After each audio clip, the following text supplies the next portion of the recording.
યજ્ઞ એટલે શું એ સમજી લો કે યજ્ઞ એટલે પોતાના કર્તવ્યનું પાલન કરવું, એનો મતલબ જ યજ્ઞ થાય છે. બ્રાહ્મણનું કર્તવ્ય શું છે કે યજ્ઞ કરવો, કરાવવો, દાન લેવું, આપવું, શિક્ષણ પ્રાપ્ત કરવું અને બીજાને શિક્ષિત કરવા.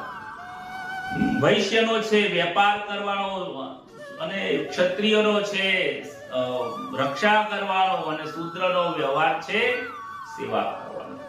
આ બધો પણ એ સેવા છે, એ સેવા યજ્ઞ થઈ જાય છે. વેપાર યજ્ઞ થઈ જાય છે. બ્રાહ્મણ જે કરે છે આ જ્ઞાન થાય છે, આ જ્ઞાન યજ્ઞ થઈ જાય છે. તમે જે તમને કર્તવ્ય આપવામાં આવ્યું છે, તમે જો પતિ છો તો પતિ તરીકે તમારું કર્તવ્ય છે તો એ સેવા થઈ જાય છે. કારણ કે તમને એની પાસેથી જો અપેક્ષા ન હોય તો એ આગળ આવશે. એક તમારા કર્તવ્ય કર્મ એ જ તમારું યજ્ઞ છે. આવું